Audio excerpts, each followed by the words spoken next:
अकबर कभी जो है ना इन दीवारों को गिरा देता था। ठीक है जी।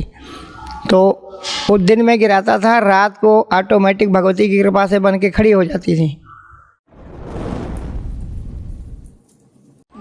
और जैसे कि अलग अलग मंदिरों के पीछे पौराणिक कथा छिपी होती है, तो इस मंदिर के पीछे की पौराणिक कथा क्या है? जी, ये वो भगवती हैं कि जब भगवान श्री कृष्ण का जन्म मथुरा में हुआ था तो भगवती का जन्म गोकुल में हुआ था, नंद जी के वहाँ वासुदेव जी जो है ना श्री कृष्ण भगवान को ले गए थे और उनको छोड़ आए थे और भगवती को ले आए थे वहाँ से। और कंस ने जो है ना, कंस को पता चला कि देवकी के 8वीं संतान का जन्म हो चुका है, तो वो भागते हुए आया और देवकी से छीन लिया भगवती को और उनको जो है ना शिला पे दे के पटकना चाहा।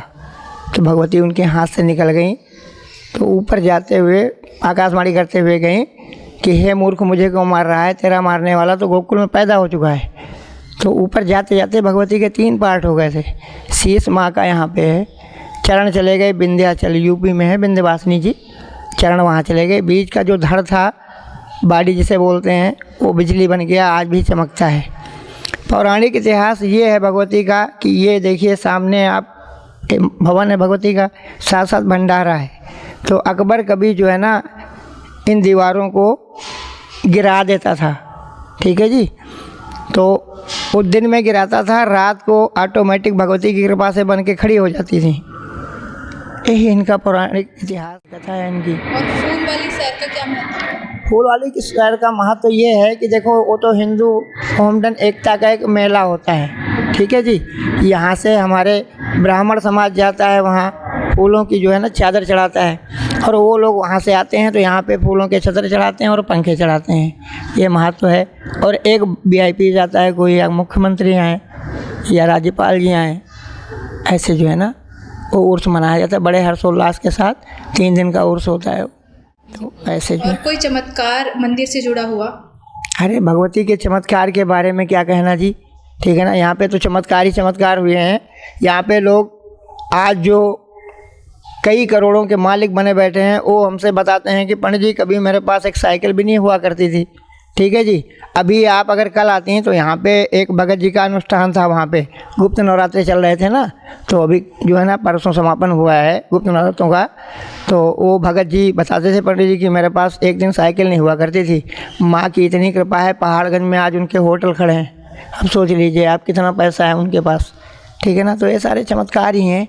यहाँ पे आप देख लीजिए कि जो है ना लोग चालीसा करते हैं भगवती का, जिनकी जो है ना मनोकामना रखते हैं भगवती के सामने कि हमारी ये मनोकामना पूर्ण हो जाए, महारानी मैं आपका चालीसा करूँगा। ठीक है ना। चालीसा करते हैं लोग, मनोकामनाएं पूर्ण होती हैं। साक्षात विराजमान है भगवती यहाँ पे। 51 सिद्धपीठ में एक सिद्धपीठ मंदिर है। आप इतने सालों से इस मंदिर में हैं, तो आपने कोई चमत्कार देखा है? अरे बहन जी, चमत्कार तो हमने बहुत देखे हैं। ठीक है ना। कोई एक चमत्कार हो तो उनका बताऊं। मैं एक छोटा सा चमत्कार आपको बताता हूँ। एक लड़की आई थी यहाँ पे दर्शन करने के लिए, तो वो बेचारी नर्वस सी बैठी हुई थी। तो मैंने उससे पूछा, बिटिया क्या हो गया? तो उसने बताया कि पंडित जी क्या करें, हमारे पिताजी ने हमारी शादी तो बड़ी अच्छे से करी थी, लेकिन हमारा डिवोर्स हो गया। मैंने कहा ठीक है, तू चालीसा कर बेटा। ठीक है ना। चालीसा करा और अभी 2 महीने नहीं हुए हैं, उसकी शादी हो गई। तो अब ये चमत्कार ही तो है बहन जी।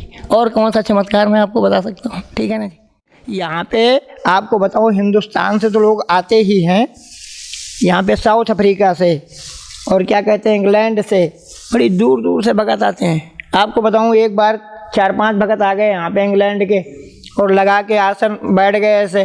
ठीक है ना। मैंने सोचा कि इनको क्या पता होगा भक्ति के बारे में। जब उनसे बात करी गई तो उन्होंने बताया कि रात को जो है ना हमारे को भगवती ने बोला कि हे बेटी, तू कितने दिनों हो गई कि मेरे पास नहीं आई मेरे दर्शन करने। ठीक है जी। तो कहने लगी कि जैसे तैसे मेरी फ़्लाइट की टिकट हुई पंडित जी और मैं भागती हुई आई यहाँ पे। तो ये चमत्कार ही। कुछ श्रद्धालु आपको सुनेंगे तो उनको आप क्या संदेश देना चाहोगे?